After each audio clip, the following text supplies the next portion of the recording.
Al Derecho y al Revés, un programa de radio que aborda diferentes temas con una perspectiva amplia y siempre fomentando el debate respetuoso de posturas diversas.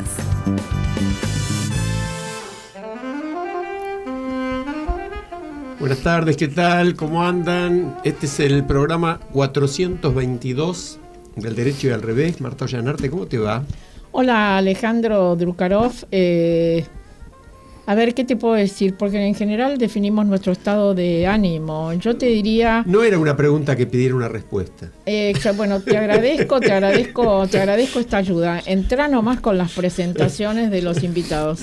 Bueno, no, les queremos agradecer, como siempre, la operación Leo Justi y Fede Politi en la producción. Y estamos con dos amigos, esta es la verdad, con dos amigos con los que llevamos años haciendo cosas juntos, con los que llevamos años trabajando en búsqueda de consensos, en búsqueda de puentes, en búsqueda de acuerdos. Pero no se nota, no se ha notado mucho. De todas estas pavadas en las que solamente creemos nosotros. No se ha notado mucho, tenemos que ser más insistentes. Tal cual. Estoy hablando... Paremos con los éxitos. Sí. Tal cual, el que habló recién, Jorge Arias, consultor político, licenciado en sistemas, posgrado en control y gestión de políticas públicas. Me pidieron que no los presente. Así que bueno, voy a hablar de qué es el director del programa Índice de Desarrollo Democrático de América Latina, de México y de la Argentina, y con Pascual Albanese, que es nuestro otro invitado y que también está con nosotros, por ejemplo, en las jornadas para que el día después seamos mejores, en Lado AR ahora, comparten la participación en la Red NAP, una ONG que articula acciones para el desarrollo humano con equidad y justicia, y comparten también estos espacios que les dije antes en los que participamos nosotros. Pascual, periodista político, vicepresidente del Instituto de Planeamiento Estratégico y cofundador del Centro de Reflexión para la Acción Política Segundo Centenario. Bueno, hagámosles las preguntas que pensábamos, porque hoy vamos a hablar de cocina con ellos, ¿no? A mí me trajeron que esto era el alter ego de MasterChef, me dijeron. Esa era un poco la idea. No, yo empezaría por la pregunta, más que la pregunta, la idea que flotó desde ayer a la tarde. ¿Qué sintieron ustedes, cada uno? ¿Sorpresa ante los resultados? ¿Esto era algo esperable? Una primera reacción. Por orden alfabético, Albanese viene antes que Arias. Pero perdón, yo diría, vos decís que sintieron, hay sensaciones o sentimientos muy distintos 3 horas antes de los resultados o 2 horas después, No, yo digo cuándo se conocieron los resultados. Bueno. A partir del momento en que se conocen. Bueno, creo que es imposible en mi caso particular omitir una sensación de sorpresa enorme cuando conocí en particular lo sucedido en la provincia de Buenos Aires. Si me hubieras preguntado más en general sobre el sentido general de la elección, probablemente me hubieran sorprendido algunas cosas, pero no tanto. O sea, en mi cálculo particular, la Libertad Avanza iba a ser la primera fuerza política nacional, con una diferencia no tan grande en relación a Fuerza Patria. Iba a tener buenos resultados, pero no tan buenos en provincias como Córdoba y Santa Fe, pero sinceramente jamás imaginé que fuera a revertir esas 14 o 13 puntos y medio de diferencia de la elección del 7 de septiembre en la provincia de Buenos Aires. Y creo que eso solo es en sí mismo una sorpresa mayúscula por el impacto que ha tenido en el presente y probablemente en el futuro inmediato de la Argentina. Exacto, pero no solo vos, creo que todos fuimos sorprendidos. Podíamos esperar un punto más, sí, un punto más, un punto menos, pero realmente la sorpresa fue generalizada, grande, ¿no? Grande. Bueno, esto habla de lo que nos espera, para bien, para mal. Vamos a ver qué dice Jorge Arias. Yo sentí tristeza, realmente sentí que era la ratificación de algo que en particular siento que no le está haciendo bien a la Argentina. Me parece que, de hecho, digo, para pintar el sentido de ánimo, un amigo, compañero de coro, me pasó unos días antes de la elección un mensaje de estos en mayúscula diciendo evitemos que vuelvan los cucas, no votes otras opciones, vota aunque no te guste, votarlo a Milei por esto, por aquello, por lo otro. Entonces le escribí, le dije, en primer lugar no me gusta que me griten, todo escrito en mayúsculas es grito. No, yo te lo reposteé. Bueno, digo, en realidad lo sintetizo con que vos estás pidiendo que le demos la ametralladora al mono y yo le quiero quitar la navaja. Entonces, digo, esta era mi sensación. Para mí estas elecciones eran realmente importantes en ese sentido, digamos, poner un límite a algunas políticas que son totalmente contrarias a lo que yo definiría como el interés nacional, que es un poco por lo que uno trabaja y viene luchando desde hace tiempo, más allá de cualquier opción política. Y sentía que estas elecciones eran muy importantes en ese sentido, y la gente ratificó continuar por este camino. Cuando uno lo analiza con perspectiva histórica, te das cuenta que tampoco es tan así, tampoco es un respaldo tan contundente. Comparaba las elecciones legislativas de 2017 y de 2025, las de medio término de Macri y las de medio término de Milei. Macri sacó 1 millón de votos más que Milei ayer. Uh-huh. Y el peronismo sacó 2 millones menos de votos que ayer. Como expresión en aquel momento era Unidad Ciudadana, en este momento Fuerza Patria, pero digamos como expresiones parecidas. Y en aquel momento también, de alguna manera, lo que se buscaba era borrar el medio, en aquel momento representado por Massa, que todavía era opositor a Macri y a Cristina. Hoy de alguna manera también eso operó en contra de los gobernadores, Provincias Unidas y cualquiera de las opciones intermedias, porque en realidad lo que sucede en toda situación extrema para el poder, sea quien sea que esté en el poder, lo que más le conviene es polarizar. Y en este sentido el gobierno, con la ayuda de Trump por un lado y por la propia capacidad de sus equipos de comunicación, logró un efecto muy importante, como de mi amigo que habitualmente no hace política y estaba desesperado, retuiteando la semana pasada, reenviando mensajes la semana pasada diciendo no votes a otro porque votás a los cucas. Y entonces, ahora, vos sabés que yo comparto una sensación mía personal, ¿no? También. La primera reacción fue de sorpresa, como Pascual. La reacción inmediata siguiente fue también de tristeza, porque no creo que este proyecto pueda llevar a la Argentina, por lo menos como fue los 2 primeros años, a buen puerto, todo lo contrario. Pero inmediatamente después de eso, también me di cuenta de que fue un poco de alivio. Es decir, fíjate qué cosa contradictoria, ¿no? Me pasaba con muchos amigos que antes de la elección decía, yo realmente quisiera que este gobierno sufra una derrota muy significativa, pero no quisiera en absoluto que ganen los que le van a ganar. Y creo que eso tuvo mucho que ver, y lo vinculo con una cosa, y Marta, que comentemos todos esto, que le escuché hoy muy interesante análisis a Silvia Neistat en la radio, cuando le decían, bueno, esta vez parecería la primera vez que la gente no votó con el bolsillo, porque que está mal la economía, está mal, que hay una crisis, la hay, que nadie tenía motivaciones para decir, uy, qué bueno, voy a votar a este gobierno por lo bien que estoy, es así. Y ella dice, ¿están seguros? Porque mucha gente votó con el bolsillo del miedo de la crisis total, del desborde, del desbarranque, de lo que podía pasar, de lo que casi pasa 2 semanas antes si no lo respalda, si no lo salva el gobierno americano. Y yo adentro mío sentí eso también. Yo sí coincido con esto que decís que afirmaba Silvia Neistat en la nota, y además con lo que vos decís que la polarización garpa, ¿no? Claramente. La polarización garpa, pero también en este caso garpó la nacionalización. No ha habido elecciones de medio término, elecciones legislativas con tanta resonancia, porque si bien ha habido resultados diversos, algunos sorprendentes incluso en algún momento, pero en este caso lo que ocurrió es que se nacionalizó. Por otra parte, se esperaban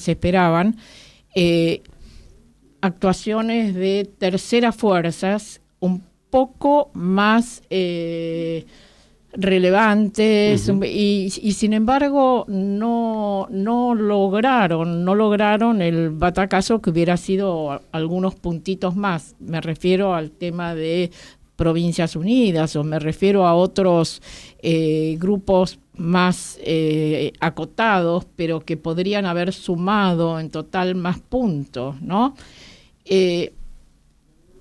Yo creo que esto es algo que tenemos que seguir trabajando. Vamos a ver qué pasa ahora en el Congreso, ¿no? Las próximas semanas, hasta que asuman los que han sido elegidos, que estas próximas semanas en nuestro país y en política, ya lo hemos dicho muchas veces, es un tiempo enorme, es una eternidad. Bueno, vamos a ver qué pasa en la eternidad de las próximas semanas. Y vamos a ver, yo quisiera ponerle fichas a esto que ayer lo vimos prefigurado en la participación después de los resultados que se dieron a conocer, tanto en Kicillof como sobre todo en el grupo de la banda presidencial, que ayer no se presentaban como banda, sino que lo que ustedes y todos vimos es que Milei apareció vestido de traje.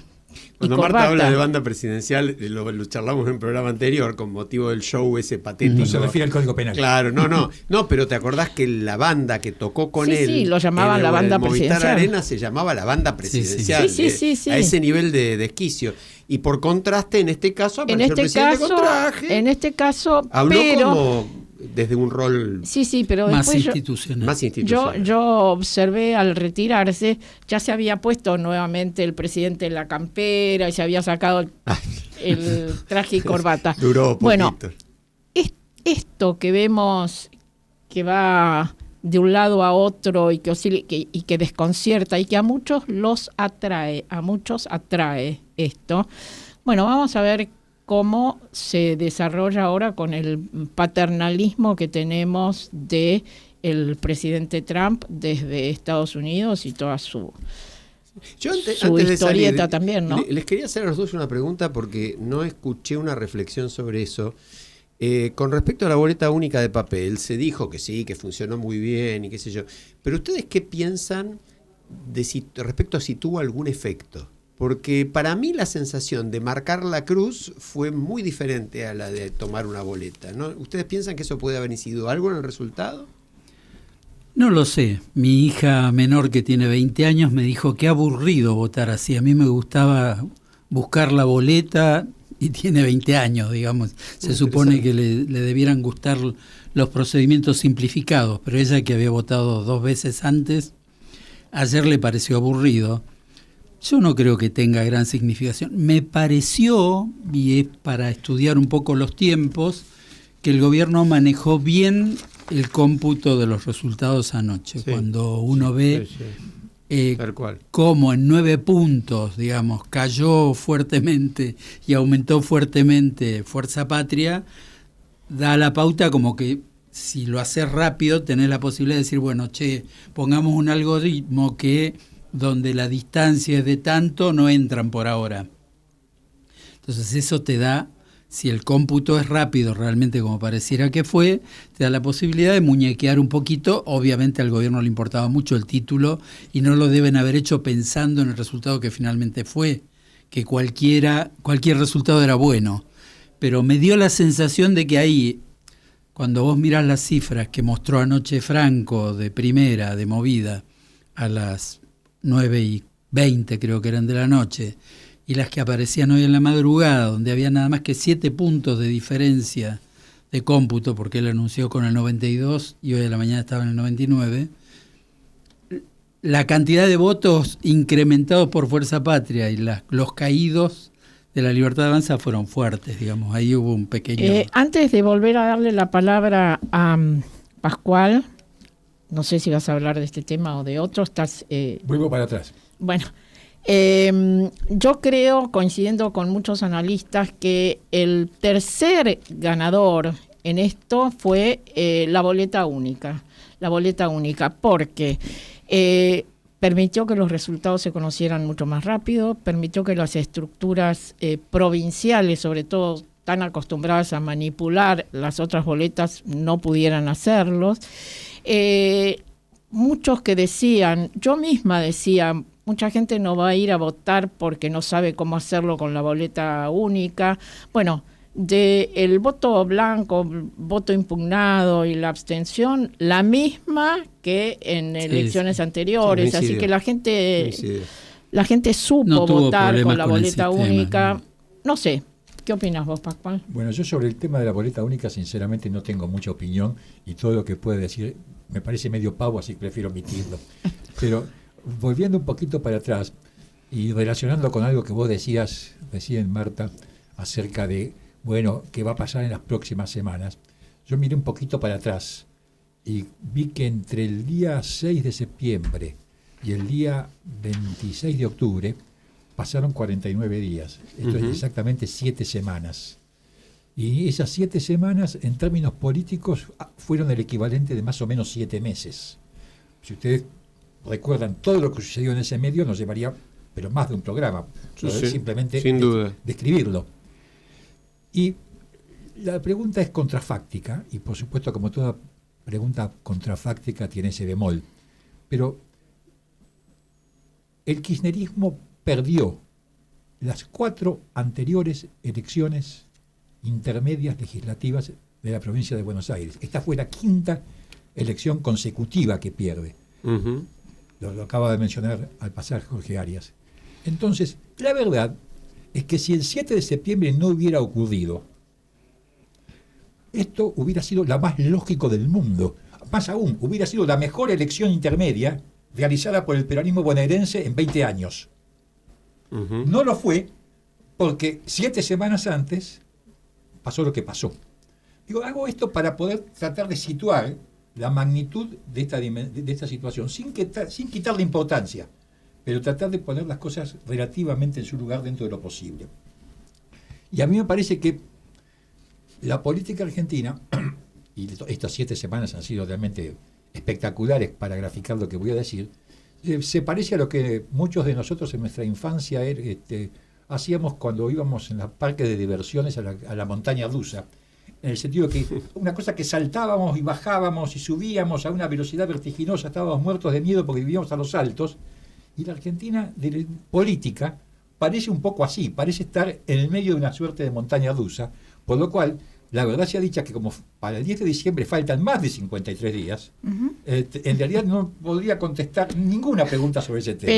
Pero mira, vos mencionás 2 últimas elecciones, las del 7 de septiembre y las de ayer, 26 de octubre.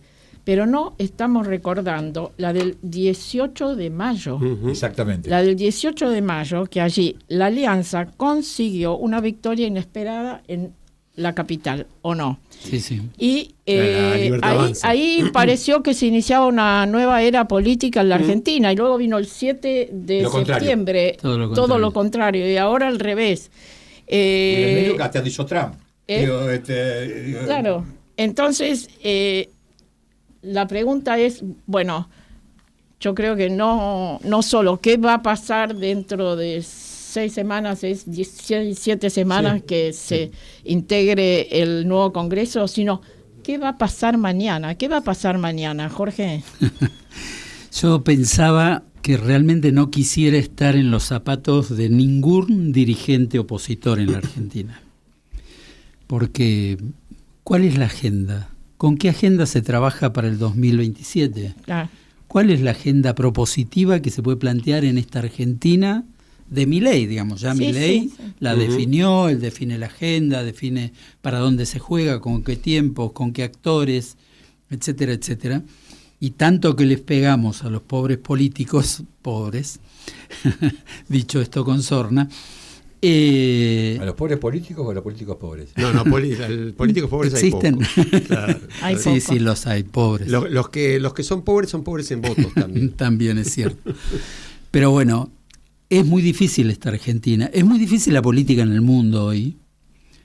Es muy difícil con agendas tan disruptivas como las de Milei, digamos, con definiciones tan tajantes, con esta capacidad de redefinir todo, jugar a los flejes permanentemente y al mismo tiempo, porque, por ejemplo, a todos los opositores les hemos pegado antes de estas elecciones, porque ¿cuál era la agenda? ¿Qué proponían? ¿Qué se puede proponer, digamos, para una elección legislativa? No había propuesta seria por hacer, digamos, nadie podía decir yo voy a hacer la ley de la ecología. ¿Para qué? Digamos, suena a un absurdo. Entonces, yo creo que hoy la dificultad para pararse ante esta realidad dinámica, además jugando Trump por control remoto, digamos, es muy difícil. Ahora, fíjate, yo voy un poco por el revés de lo que dijeron ustedes dos, ¿no? Si coincidimos con Pascual estamos mal. Alguno está equivocado. Sí, tal cual. Le vamos a contar a la audiencia nuestros amigos, que son amigos por supuesto entre ellos, pero actúan de enemigos íntimos. Somos en general. enemigos íntimos.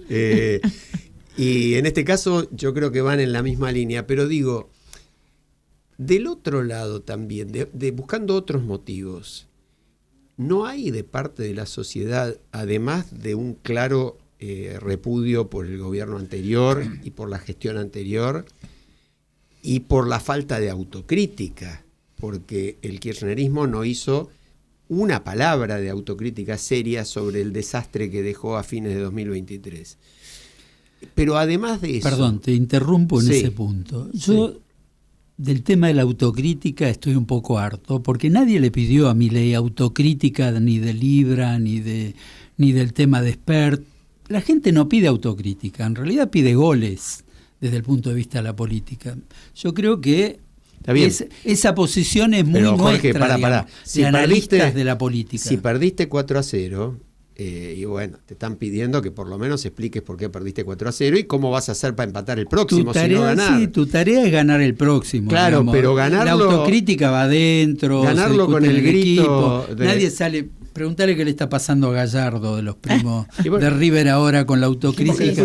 Pero ganar, digamos, salir a decirlo, voy a ganar como diciendo que hay que echarlo a Milei, y bueno, no parece una propuesta demasiado viable. Del otro lado, ¿qué había? Terminemos con el kirchnerismo. Es cierto, había eso que el gobierno con bastante inteligencia lo sacó del libreto, dijo porque otra no cosa, no le funcionó, claro. Entonces ahora dijo... la libertad avanza o Argentina retrocede. Un poco mejor consigna que la anterior, sin ninguna duda. Pero yo digo, si vos no tenés nada enfrente, mi sensación frente a esta elección, que por eso la dije antes, es, un poco le comentaba a Marta antes de entrar al programa, la de un concurso docente en el que participó mi hijo, que estaba muy preocupado porque su rival se llamaba Desierto, porque el único era él. Entonces... perder contra Desierto era, es decir, lo descalificaban a él y ¿quién ganaba? Nadie. Esta fue la sensación de esta elección. Por eso yo creo que ahí hay un tema muy importante de falta de propuesta. Vos decís propuesta legislativa, no necesariamente propuesta legislativa, propuesta de un gobierno que vaya a hacer otra cosa que lo que hizo el anterior y corregir lo que lo llevó hasta acá. Bueno, acá hay un cambio, si me permitís, porque lo que hoy empieza en términos de política, además del 10 de diciembre y el Poder Legislativo y la agenda de discusión que puede proponer o no el Gobierno Nacional, es una mirada puesta en el 2027. Uh-huh. Entonces, ahí cambia la historia, porque ya no se trata de tener propuestas legislativas, que sería muy bueno tenerlas, por cierto, sino que se trata de tener una visión de la Argentina viable, de una alternativa posible para la Argentina, que genere cierto grado de expectativa en una opinión pública absolutamente desilusionada. Yo ahí pondría énfasis en un punto que hasta ahora no lo veo suficientemente subrayado el análisis político, y es que con independencia de las opiniones individuales de nosotros cuatro, en realidad cabría decir que la mayoría del electorado argentino, de alguna manera, entre comillas o sin comillas, premió en las urnas a algo que tiene que ver con la lucha contra la inflación y la estabilidad monetaria. No es la primera vez que esto sucede y que un plan de estabilización económica genera, en primer lugar, una reacción positiva de la opinión pública que después se rubrica en las urnas de una elección legislativa. El problema empieza ahí, porque a medida en que la estabilidad pasa a ser algo así como un derecho adquirido por la ciudadanía, entonces empiezan a tomar relevancia una infinidad de demandas reprimidas que hasta ahora suenan más bien a consignas, pero que en tanto y en cuanto se consolida el proceso de estabilidad económica, empiezan a convertirse entonces en exigencias públicas, que tienen que ver naturalmente con el crecimiento económico, con el empleo, con el nivel salarial, con el consumo. Entonces, ojo al Cristo, que lo que le sirvió al gobierno para ganar esta elección no le va a servir con seguridad, ni siquiera para empezar a disputar la elección del 2027. Por supuesto que cabe la posibilidad, siempre en teoría, de que cambien en el sentido de que encuentren una forma de resolver estas expectativas nuevas de la sociedad. No parece eso que esté en este momento en la agenda de discusión planteada por el gobierno, y sí me parece que ese debe ser tal vez una de las prioridades que debería asumir una hipotética dirigencia opositora con la vista puesta en las elecciones presidenciales del 2027. Después de esta mirada optimista hay que ir a un corte. Sí. y yo creo que la segunda parte tenemos que seguir insistiendo en la necesidad del consenso. Es cierto, y además tenemos la columna de Marcelo de Jesús desde Washington, que es muy interesante porque está centrada justamente en algo insólito, la repercusión de una elección argentina en los Estados Unidos. Al incluir de Trump. Es así. Nos vamos a la pausa con un tema que yo creo que a ustedes les va a gustar mucho, para nosotros identifica muchos de nuestros sentimientos y además es del Nano Serrat, con quien cerramos siempre el programa y a quien adoramos, que nos da un mensaje que, bueno, siempre hay una utopía por la cual pelear. Ya volvemos. Quieren ponerle cadena, pero ¿quién es quien le pone puertas al monte? No pases pena. Y antes que lleguen los perros será un buen hombre el que la encuentre y la cuide hasta que lleguen mejores días sin utopía. La vida sería un ensayo para la muerte.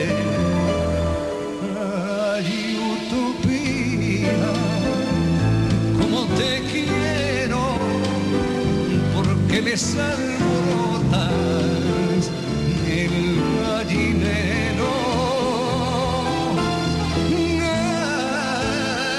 Hay utopía que alumbras los candiles de un nuevo día.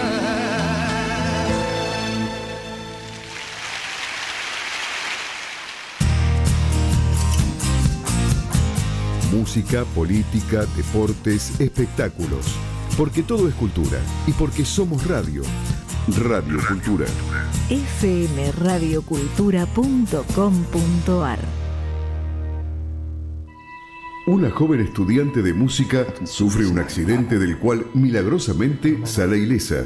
Es recibida por una extraña familia que le da apoyo y consuelo. Sin embargo, descubre que algo no funciona bien. ¿Quiénes son? ¿Qué secretos oscuros esconden?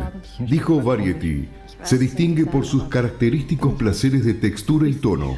Dijo The Hollywood Reporter, Paula Beer nunca deja de ser fascinante. Zeta Films presenta en la Argentina la última creación del genial director de Bárbara, Ave Fénix y Undine. Selección de la quincena de realizadores del Festival de Cannes. Espejos número 3. Del magistral director alemán Christian Petzold. Sensacional estreno, jueves 9 de octubre, solo en cines. CDI Films presenta en la Argentina el nuevo film del director de títulos como La Religiosa, El secuestro de Michel Houellebecq y Valley of Love, del multipremiado realizador francés Guillaume Niclus, una historia sobre el deseo de un hijo y un accidente que cambia el destino. Una película que narra la continuidad de la vida y del amor a través de los vínculos. Basado en la novela de Fanny Chesnel, el extraordinario Fabrice Lucchini protagoniza La Petite, una película que busca la empatía y la emoción directa del espectador. La Petite, la coproducción entre Francia y Bélgica que emocionó a Europa, llega a la Argentina. La Petite, sensacional estreno, jueves 2 de octubre, solo en cines. Sin cultura no hay país, porque todo es cultura y porque somos radio. Radio Cultura. Debates respetuosos y espacio para las diferencias. Una invitación a pensar con libertad y escuchando opiniones diversas. Al derecho y al revés. Tu programa de radio. Estamos de vuelta. Bueno, nos vamos a escucharlo a Marcelo de Jesús desde Washington, pero yo no puedo dejar de comentar. Dice el monitor, festeja el mercado, bajó el dólar y subieron las acciones. Y digo, con estos subes y bajas, cuántas fortunas increíbles se arman por día, ¿no? O cada media hora. Por eso vos decías pierden todos, no pierden todos. Todos no. Pero de los que apuestan ahí también pierden muchos. No, claro. Cuando alguien gana, alguien pierde. Y claro, es así. Hoy temprano amaneció el dólar con un y después volvió a subir. Y volvió a subir. Y después volvió a subir. Ojo, amigo Scott, que la Argentina es la Argentina. Es así, sube y baja. Pero hay que ver si el amigo Scott quiere el dólar así, más alto o más bajo. Él tiene que definirlo. Pues es que yo no sé si no los tendrá puestos ahí en plazo fijo, ¿no? Esos pesitos que se hizo. Nos vamos a Washington. Hola Alejandro, Marta, Mercedes, Carlos. ¿Qué día hoy para la columna? Las elecciones argentinas de ayer han tenido una repercusión inusual en Estados Unidos. No vamos a entrar en el análisis en sí de las elecciones porque hoy están dos excelentes analistas en el programa. Y vamos a ver en realidad qué impacto tuvieron en Estados Unidos esas elecciones, en los medios. Todos informaron sobre las elecciones en Argentina. Y esto es lo inusual. De hecho, el Wall Street Journal alcanzó a ponerlo en primera plana. Tengamos en cuenta que Argentina no es Francia, Inglaterra o China. ¿Y por dónde viene semejante interés? No por la Argentina en sí misma. Las elecciones no eran presidenciales, sino simplemente elecciones parlamentarias. Lo destacado de la noticia viene dado por el controvertido y enorme apoyo del gobierno del presidente Trump a la Argentina, o al presidente argentino, lo que parece más probable, que podría alcanzar esa ayuda $40.000 millones. Algunos sostenían que Argentina debía dolarizar en lugar de seguir tomando dólares prestados. Otros, como Nicholas Kristof en el New York Times, criticaba el cese de la ayuda exterior para programas de alimentos y medicinas para dárselos en realidad a otro país por simpatías políticas. Es más, se criticaba al gobierno por comprar pesos cuando el mercado argentino compraba dólares y que, con la posible devaluación, se perderían muchos dólares. Y acá esta columna quisiera dar una opinión, porque uno de los ganadores a destacar es el secretario del Tesoro Scott Bessent. Esta columna notó que la inversión en el peso fue creciendo y que hubieran 2 días seguidos donde Estados Unidos compró pesos por $450 millones para un total de unos $2.500 millones. El razonamiento de esta columna es que si el señor Bessent había sido partícipe asesorando a Rupert Murdoch en la famosa corrida contra la libra en Inglaterra y ahora estaba apostando por el peso de nuevo contra el mercado, si era así, pensaba esta columna, Bessent debería tener una información que el resto no tenía. Y Bessent se jugaba más que una apuesta financiera, sino enfrentar las críticas por ayudas al país, especialmente provenientes del sector agrícola-ganadero. Entre paréntesis, agrega esta columna. El gobierno abrió una ayuda de emergencia a ese sector de $3.000 millones. Hoy, luego de las elecciones, el riesgo país cayó tanto que tal vez los $40.000 millones prometidos no sean necesarias. Veremos. Segunda noticia. El presidente Trump hizo una demanda contra Estados Unidos por $230 millones. No es una noticia extravagante, no es inventada por inteligencia artificial.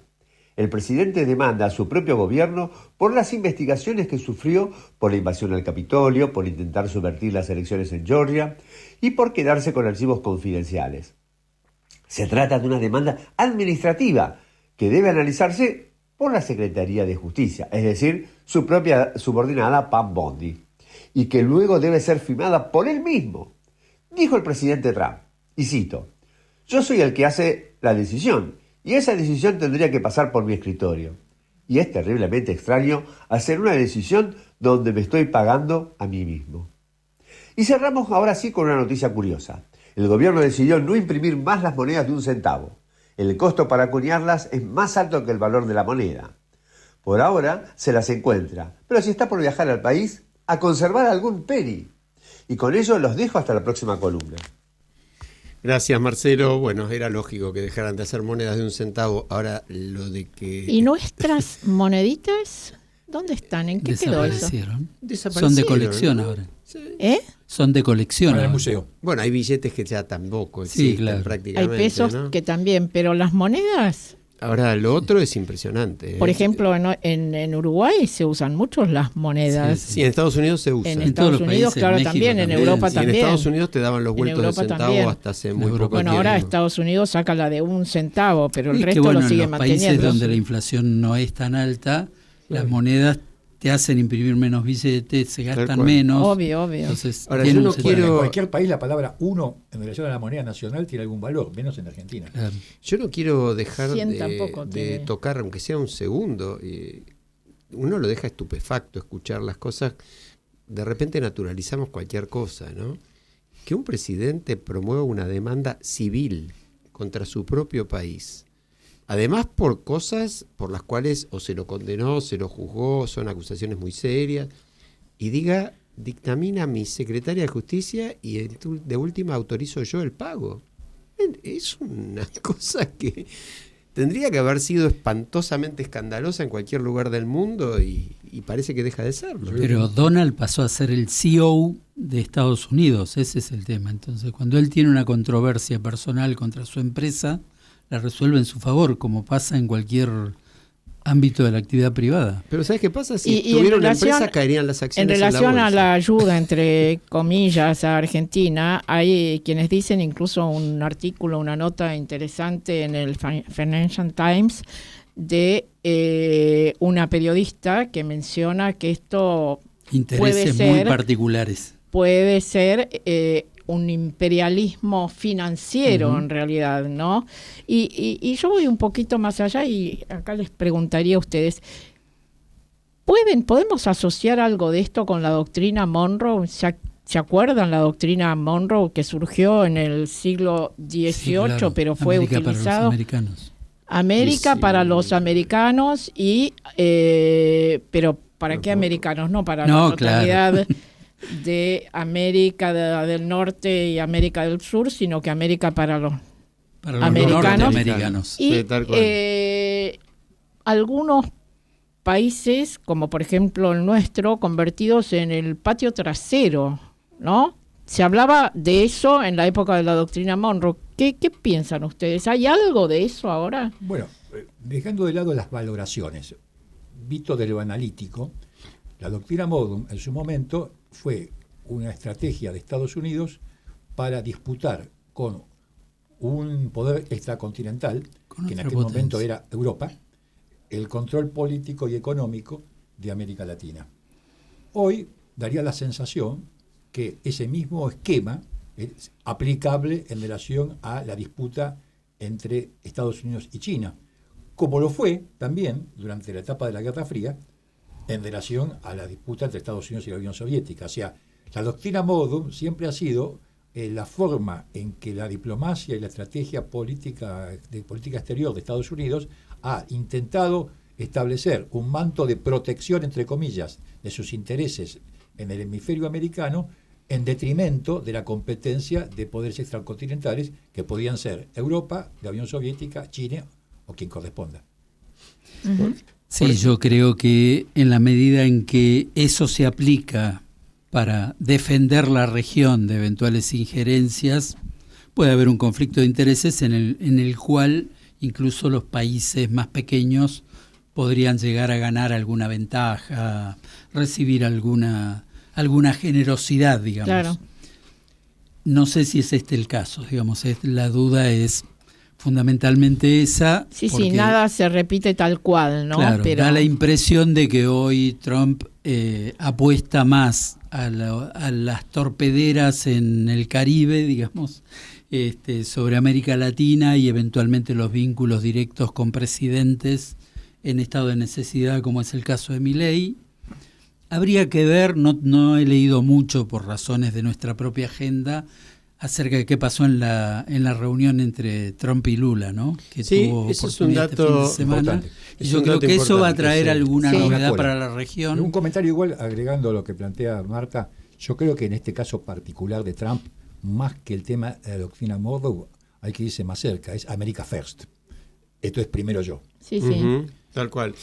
Tengo un texto acá muy breve de un analista político que respeto mucho, que dijo hace unas semanas: el balance electoral determinará el posicionamiento relativo de los distintos protagonistas políticos de la nueva etapa. Me suena eso. Y marcará al gobierno la necesidad ineludible de seguir las recomendaciones de Estados Unidos y del Fondo Monetario de avanzar en la búsqueda de consensos parlamentarios que le permitan sortear las dificultades inmediatas y transitar la segunda parte del mandato. Hay que buscarlo a ver qué opina hoy. ¿Quién habrá dicho eso? Termino. De la capacidad de iniciativa de Milei y de la voluntad política de los demás actores, en especial los gobernadores, dependerá este nuevo punto de inflexión en la reconfiguración del sistema político, cuyo comienzo está establecido, mirá que dijo, inexorablemente para el próximo lunes 27 de octubre. Hoy. Qué casualidad. Pascual, dijiste eso hace varias semanas. En el contexto, por un lado, del resultado y por el otro lado, de la salvaje interna del gobierno, que este es otro aspecto muy importante, que por ahora queda opacado o un poco tras la cortina por el resultado electoral, pero sigue ahí. ¿Cómo ves lo que sigue? ¿Hay posibilidad de consenso? Bueno, lo que hay inevitablemente es la necesidad imperiosa que tiene este gobierno, entre otras cosas, por decir, llamarlo los consejos que recibe de parte de los amigos del norte, de encarar como mínimo, y exagerando, la pantomima de una convocatoria al diálogo, porque eso es absolutamente indispensable. Pero hay un problema más, que hace que para este gobierno el tema del diálogo no sea precisamente una cuestión de buena voluntad. Este gobierno necesita aprobar leyes. Para aprobar leyes necesita algo que no tiene, que es mayoría en las dos cámaras del Parlamento. Si en los 2 años próximos no hay leyes, en el 2027 no hay Milei. Por lo tanto, si Milei pretende un 2027 para él, va a tener que buscar la forma, hay que ver si la consigue, de negociar de manera de conseguir, aunque sea parte de las leyes que necesita, que son mal o bien aquellas que le está exigiendo el Fondo Monetario Internacional. Esto con independencia de la valoración que uno pueda hacer sobre el contenido específico de cada una de esas leyes. Por eso que me parece que el gobierno le puede pasar cualquier cosa por la cabeza, casi diría que no tiene importancia. Tiene un mandato que es intentar establecer un mecanismo de consenso. Que le vaya a funcionar o no, bueno, ya depende de muchas cosas que en parte se le escapan. Vamos a tener una primera prueba de eso, me parece, con la aprobación o no del presupuesto nacional, que está en discusión ahora. Y esto es antes del 10 de diciembre. Es central ese tema, y es con este Parlamento. Y con este Parlamento. Entonces ahí hay una prueba de fuego, digamos, en el sentido de poner en práctica esto. Había habido reuniones previas, supuestamente con algunos gestos de generosidad del gobierno para las provincias para que se aprobara el presupuesto. Veremos si eso tras este triunfo se sostiene o no, cómo son los mecanismos de diálogo.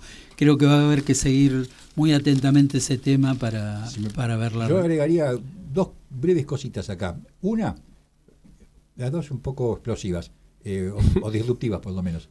Sin ninguna duda, el Parlamento que se inaugura el 10 de diciembre de este año es el Parlamento más importante de la historia constitucional argentina desde el año 1853. Diablo. O sea, jamás, en ninguna circunstancia, hubo un Parlamento del cual dependiera de esta forma la suerte de un gobierno y de un país. Esto hace que la responsabilidad política de sus integrantes pase a tener hoy un valor infinitamente superior al que tiene hoy inclusive, sí. Y al que tuvo, por supuesto, en los últimos, por así decirlo, 150 años. Segundo tema. No nos preocupemos, estamos en manos de Lilia Lemoyne. Ya con ese estaba bien yo, todavía hay más. Estamos en manos de Lilia Lemoyne, no nos preocupemos. Lo segundo no es ni para bien ni para mal, creo yo, y esta también es la primera vez en la historia argentina, y acá iré más lejos, desde 1810, donde hay un jefe de Estado que no gobierna ninguno de los 24 territorios. Uh-huh. Y al mismo tiempo, también desde 1810, o en este caso más especialmente desde 1820, ningún gobernador ni jefe de Estado provincial reconoce una jefatura política nacional. Esto también es una novedad absolutamente inédita. De esto se desprende una sola cosa. Qué dato, ¿eh? Y es que hay una polaridad entre el gobierno central y los poderes provinciales, locales, de unas características absolutamente nuevas. Y eso, por supuesto, incide sobre lo primero, o sea, incide sobre el comportamiento parlamentario, pero son estos dos elementos, la función extraordinariamente importante que va a tener el Parlamento, por un lado, y la influencia que sobre ese comportamiento parlamentario tenga la relación entre el gobierno central y los gobernadores, las dos incógnitas principales o los dos andariveles sobre los cuales va a transitar la política argentina en un proceso de transición, que es el que empieza el 10 de diciembre y culmina el 10 de diciembre del 25. Un enorme espacio de oportunidad para la Federación de Provincias. Me da pie a mí para leer una partecita de una columna de Pablo Sirven de este domingo, y para mostrarnos cuánto nos puede enseñar la historia, ¿no? Él dice lo siguiente: un cañonazo de los turcos partió al medio al vizconde Medardo de Terralba cuando cabalgaba por la llanura de Bohemia. Sus dos mitades siguieron viviendo por separado, agregando a esa rareza otra particularidad. Una parte era pura maldad, la otra tenía buen corazón. Pero el doliente y el bueno, así pasaron a llamarlos respectivamente, eran imperfectos por estar incompletos. Tras un duelo entre ambos, en que se hieren mutuamente con gravedad, un hábil cirujano los compagina para que vuelvan a ser un hombre entero, ni bueno ni malo, una mezcla de maldad y bondad, es decir, no diferente en apariencia a lo que era antes de que lo partieran en dos, pero tenía la experiencia de la una y la otra mitad refundidas, y por lo tanto debía ser muy sabio. Y en El Vizconde de Mediado, una fábula contemporánea que escribió Ítalo Calvino, en tiempos de la Guerra Fría, de un mundo polarizado en dos partes que se amenazaban con el holocausto nuclear, ¿no? Bueno, dejo acá, y él se pregunta, y debemos preguntarnos todos, ¿podremos unir esas dos partes que han sido quebradas y juntar lo bueno y lo malo que seguramente tienen ambas y armar un país con una visión distinta? Déjame un comentario al pasar, pero que excede la pregunta, porque es casi filosófico. Creo que separar el bien del mal es imposible. Inhumano. Es inhumano. Creo que todos nosotros, en cada uno de nuestras vidas, en cada uno de nuestros momentos, conviven el bien y el mal. Sí, pero no le podemos pedir eso a la política. Bueno, sí, yo creo que hay que pedírselo a la política. Bueno, es que no se le puede pedir a la política lo que es imposible.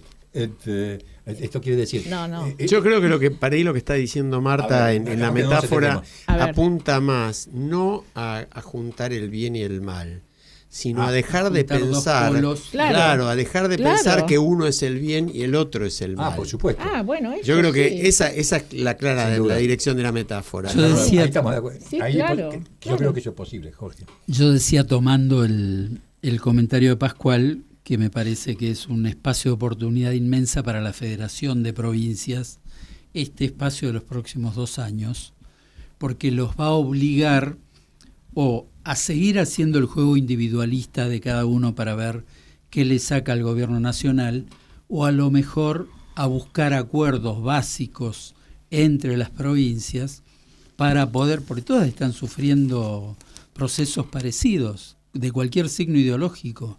Como no hay oficialismo precisamente en las gobernaciones, La verdad que este proceso lo sufren todas las provincias, los municipios. Entonces me parece que hay un espacio de oportunidad ahí para reconstituir la federación. Y yo vengo bastante impactado de la lectura, lo leí hace poco, el libro de historia, ahora no va a salir el nombre del autor, pero bueno, que es Historia de la Argentina cuando todavía no era Argentina, la historia argentina de 1806 a 1815.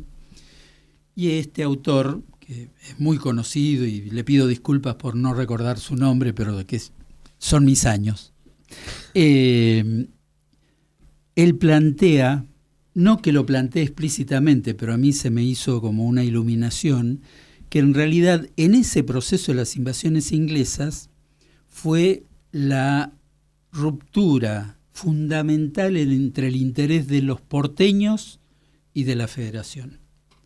Digamos, allí cuando aparece el maldito inglés, repelido por los porteños descubren que son puerto y que les es mucho más útil negociar con otros que con el reino español. Y entonces hay un parteaguas a partir de ahí de la historia. Y yo, a partir de esta lectura, y proclamo acá para quien lo quiera tomar para la agenda de 2027, creo que no hay solución para la Argentina sin traslado a la capital. Y propongo que se haga la pampa húmeda, que tenga que ver con la producción más importante que tiene la Argentina, no una cosa refundante, de otra cosa rara, que arregle en Córdoba, Santa Fe y Buenos Aires un lugar. Yo voy a hacer una propuesta acá y seguramente va a estar de acuerdo Alejandro. Y si llevamos la capital a un lugar que esté entre Rojas y Pergamino. Claro, tal cual. A él le queda cerca. Claro. No, porque nos va a pudrir la zona. No, yo creo que no tiene que ser la provincia de Buenos Aires porque hay un desbalance de poder muy fuerte. Pero bueno. No, pero la idea es interesante. A mí me preocupa, ¿sabes qué? De esta dirigencia, tomando la metáfora que planteaba Marta, que me parece realmente valiosa, ¿no? Escuché 3 o 4 columnistas destacados hoy hablando de que los acuerdos que se pueden armar para los próximos meses tienen que ver, por ejemplo, con la designación de los jueces que faltan de la Corte Suprema, del procurador, del defensor del pueblo, etcétera. Es decir, en lugar de estar pensando que no hay país serio sin ciertas políticas de Estado, sin un poco de seguridad jurídica concebida en el sentido de reglas estables, que hacen falta consensos, ya están pensando en cómo distribuirse los cargos. Yo no tengo problema en que eso esté. Pero lo que creo es que debe haber otra cosa. Claro, bueno, ahí esto es inherente al poder, digamos, esa discusión. Ustedes saben mejor que yo, sobre todo Ale, que hay un porcentaje importantísimo de cargos judiciales vacantes. 33 juzgados. Algo hay que hacer con eso. Vacantes. De hecho, Marta planteó que tenía que ser un tema específico del programa a considerar porque estamos ante la posibilidad, con las nuevas jubilaciones, etcétera, de que el 50% de los cargos nacionales estén sin cubrir. Un disparate. Y además está el tema del defensor del pueblo. Pero ojo, estar muy atentos porque el defensor del pueblo puede ser parte de un toma y daca en este momento entre algunos sectores. Es decir, la ciudadanía tiene que estar muy alerta y exigir no solo que se designe el defensor del pueblo, sino que sea un procedimiento abierto, lícito y transparente. Claro, que haya los acuerdos que deban hacerse, pero que no sean al oscurito, como dicen los mexicanos. Sí. Yo agregaría una cosa a lo que planteó Jorge Arias, con el cual comparto en este caso también. Pues es preocupante esto. Sí, realmente sí. Ahora nos vamos al psicólogo. Ahora nos peleamos a la salida, pero a mí me parece que, así como decía que el Parlamento va a tener una función que no tuvo nunca, desde 1810 hasta hoy, yo diría que este gobierno, y esto también es una butad, aclaro, contra su voluntad, o más allá de su voluntad, va a terminar siendo el gobierno más federal de la historia argentina. Porque por el hecho de la política que tiene de prescindencia del Estado en relación a la cuestión que afecta a la sociedad, hace que es absolutamente inviable, obliga a las que alguien se ocupe. Obliga a que las provincias y los municipios, con los remedios que tengan, si es que tienen alguno, asuman responsabilidades para las cuales seguramente no están preparadas, pero que es inevitable que asuman vista la defección del Estado Nacional. Y agrego una sola cosa que probablemente Jorge podría desarrollar más porque él conoce más la problemática mexicana, y la agrego a su lista de propuestas. En la México, CONAGO. En México existe la Conferencia Nacional de Gobernadores como una institución independiente del Poder Ejecutivo, integrado por los gobernadores de todos los distritos, que tiene la representación de lo que podría llamar el México federal, en este caso sería la Argentina federal, de manera de que el vínculo con el poder central no sea ese vínculo vicioso abajo de la mesa, entre un gobernador y el Poder Ejecutivo Nacional, sino que sea, en todo caso, más el equivalente de una paritaria. En la cual interesante. Jorge, dos centros de negociación nos queda política. un minuto. Les quiero pasar el aviso que Marcelo de Jesús nos dice desde Washington, que él tiene monedas que si alguien quiere les hace precio, pero agrega que la demanda de Trump es un serio conflicto de interés que suscita una enorme indignación en Estados Unidos, tema que va a tratar en alguna otra columna. Jorge, deberá actuar el mecanismo de compliance del gobierno federal. Te damos el cierre. Bueno, gracias. No, yo en un día como decía, de tristeza, yo tengo la esperanza de que esto sea el nacimiento de una nueva etapa para la política argentina. Indudablemente Milei ha generado un proceso disruptivo muy fuerte que está dejando su marca, y esto genera un espacio de oportunidad, como decía, para gobernadores, para dirigentes opositores. Yo tengo la esperanza de que a partir de esto surja realmente algo nuevo que concite la adhesión y el interés de la mayor parte de la ciudadanía. Si hay algo totalmente que nos gusta de es la acuerdo. palabra Perfecto esperanza. cierre. Sí, gran cierre. Jorge Arias, Pascual Albanese, muchas gracias a los dos. Y nos estamos yendo, como siempre, con el Nano Serrat. Y más que nunca, ¿no? Nunca es triste la verdad, lo que no tiene remedio.